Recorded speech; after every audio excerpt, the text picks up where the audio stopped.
ሰላምና ጤና የምንመኝላችሁ የሐሴት ስፖርት አድማጮች የ2026 የአውሮፓ ቻምፒየንስ ሊግ የሩብ ፍጻሜ የደርሶ መልስ ጨዋታዎች በትናንትናው ዕለት ሊቨርፑልና የስፔኑ ባርሴሎናን አሰናብቷል። በዛሬው መርሃ ግብር ደግሞ ሪያል ማድሪድን ከሙኒክ እንዲሁም አርሰናልን ከስፖርቲንግ ሊዝበን ያገናኛል። ማን ይሰናበታል የሚለውን አብረን የምናየው ሲሆን በዛሬው የስፖርት መረጃችን ደግሞ ዛሬ በሚደረጉት ጨዋታዎች ላይ የቡድኖች አቋምና የመጀመሪያ ጨዋታ ውጤቶች እንዴት ነበሩ የሚለውን በዝርዝር የማስደምጣችሁ ይሆናል። አብራችሁ ቆዩ።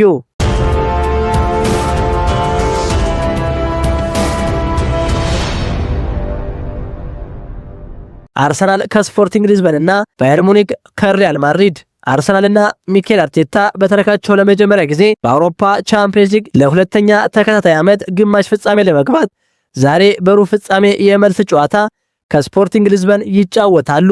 በዚህ ዓመት በአውሮፓ መድረክ ያልተሸነፈው ብቸኛው ክለብ አርሰናል ካደረጋቸው 11 ጨዋታዎች 10ን ሲያሸንፍ በአንዱ ብቻ አቻ ተለያይቷል። መድፈኞቹ የቱንም ያህል በአውሮፓ መድረክ ጠንካራ ጉዞ ቢያደርጉም ሰሞነኛው አቋማቸው ግን ጥያቄ እየተነሳበት ይገኛል። ከባለፉት 4 ጨዋታዎች በሶስቱ የተሸነፈው የሰሜን ለንደኑ ክለብ አርሰናል ይፎካከረባቸው ከነበሩት 4 ዋንጫዎች 2ቱ ብቻ የቀሩ ሲሆን አሁንም አንድ ወር ባልሞላ ጊዜ ውስጥ ከሁለቱ ታላላቅ ዋንጫዎች ላለመሰናበት የሚፎካከርበት ሳምንት እንደሚሆን ይጠበቃል። አሰልጣኝ ሚኬል አርቴታ ጨዋታውን በተመለከተ በሰጠው ሐሳብ ከየትኛውም ጊዜ በላይ የተሻለ ድል ላይ እንገኛለን ብሏል። በውድድር ዓመቱ ለሻምፒየንስ ሊግ ብቻ 29 ተጫዋቾችን የተጠቀመው አርሰናል ከፖርቹጋል ክለቦች ጋር በሜዳው ባደረጋቸው ያለፉት 8 ጨዋታዎች አልተሸነፈም። የዛሬው ጨዋታ ለአርሰናል ግማሽ ፍጻሜ ለመግባት የሚደረገው ጥረት ብቻ ሳይሆን በመጪው እሁድ የዓመቱን የፕሪሚየር ሊግ ጉዞ በሚወሰነውና ከማንቸስተር ሲቲ ጋር በኢታድ ለሚደረገው ጨዋታ ትልቅ መሸጋገሪያ የሚሆን በመሆኑ ከፍተኛ ግምት ተሰጥቶታል።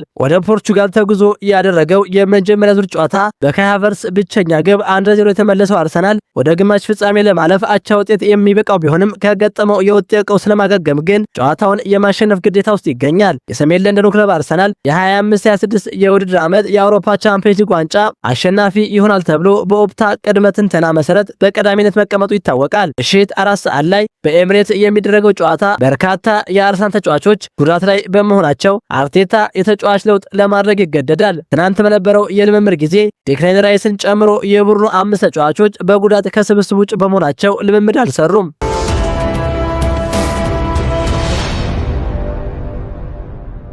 ሌላውና በተመሳሳይ ሰዓት የሚደረገው የአውሮፓ ቻምፒየንስ ሊግ የሩብ ፍጻሜ የመልስ ጨዋታ ባየር ሙኒክ ምሽት 4 ሰዓት ላይ በአሊያንዝ አሬና ሪያል ማድሪድን ያስተናግዳል። ሁለቱ ቡድኖች በሳንቲያጎ በርናባው ያደረጉትን የመጀመሪያ ዙር ጨዋታ ባየር ሙኒክ 2-1 ማሸነፉ ይታወሳል። ባለሜዳው ቡድን ባየር ሙኒክ ውጤቱን አስጠብቆ ግማሽ ፍጻሜውን ለመቀላቀል የሚያደርገው ፍልሚያ ተጠባቂ ነው። በዚህ የውድድር ዓመት በጀርመን ቡንደስሊጋ ብቻ 105 ግቦችን ያስቆጠረው ባየር ሙኒክ በምሽቱ ጨዋታ ለሪያል ማድሪድ ፈታኝ ይሆናል ተብሎ ይጠበቃል። በአሰልጣኝ ቪንሰንት ኮምፓኒ የሚመራው ባየር ሙኒክ በዚህ የውድድር ዘመን ከአርሰናል በመቀጠል ለዋንጫው ቅድመ ግምት የተሰጠው ቡድን ነው። በዚህ የውድድር ዓመት በአውሮፓ ቻምፒየንስ ሊግ መድረክ 11 ግቦችን ያስቆጠረው ሃሪ ኬንን ጨምሮ ሉዊስ ዲያዝ፣ ኦሊሴ፣ ግናብሪና ሙሲያላን የመሳሰሉ ተጫዋቾች በጨዋታው ተጠባቂ ናቸው። ሪያል ማድሪድ ወደ ጀርመን ተጉዞ በሚደረገው የመልስ ጨዋታ ውጤቱን ቀልብሶ ወደ ግማሽ ፍጻሜ ለማለፍ ብርቱ ፉክክር ያደርጋል ተብሎ ይጠበቃል። በሁሉም ውድድሮች ያለፉትን 3 ጨዋታዎች ማሸነፍ ያልቻለው ሪያል ማድሪድ ወደ ድል ለመመለስ ወደ ሜዳ የሚገባ ይሆናል። በዚህ የውድድር ዓመት የአውሮፓ ቻምፒየንስ ሊግ ከፍተኛ ግብ አስቆጣሪነት ደረጃን በ14 ግቦች እየመራ የሚገኘው ኪሊያን ምባፔ በምሽቱ ጨዋታ በሪያል ማድሪድ በኩል ከሚጠበቁ ተጫዋቾች መካከል አንዱ ነው። ሁለቱ ቡድኖች እርስ በርስ ካደረጓቸው ያለፉት 5 ጨዋታዎች ባየር ሙኒክ 2ቱን ሲያሸንፍ ሪያል ማድሪድ በአንዱ ድል አድርጎ በቀሪው 2 ጨዋታ ደግሞ አቻ ተለያይተዋል። በመጀመሪያው ጨዋታ 2-1 ያሸነፉት ባቫሪያኖቹ ውጤታቸውን ለማስጠበቅ በሜዳቸው በሚያደርጉት ጨዋታ ከመድረኩ ንጉስ ማድሪድ ቀላል ፈተና አይጠብቃቸውም። ሪያል ማድሪድ ምንም እንኳን በመጀመሪያው ጨዋታ ቢሸነፍም የነበረው ፈጣን የመልሶ ማጥቃት እንቅስቃሴ በአንጋፋው ግብ ጠባቂ ማኑኤል ኖየር ጥረት ቢከሽፍም ዛሬ በጀርመን ውጤቱን የማይቀለብስበት ምክንያት የለም። በእርግጥ የዚህ ዓመቱ ባየር ሙኒክ አስፈሪ ሆኖ መገንባቱና በተለይ የፊት መስመሩ እጅግ አስፈሪ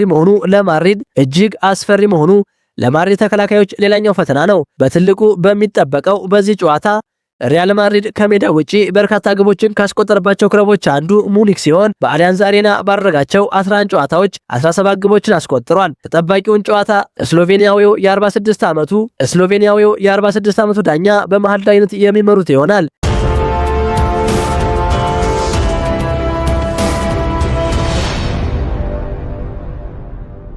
ክቡራን የሐሴት ስፖርት አድማጮች ዛሬ ስለሚደረጉት የሩብ ፍጻሜ የደርሶ መልስ ጨዋታዎች የነበሩን መረጃዎች ይህንን ይመስሉ ነበር። ሐሳብ አስተያየታችሁን በኮሜንት አጋሩኝ። ለሌሎችም እንዲደርስ ሸር አድርጉት። ቸር ተመኘን።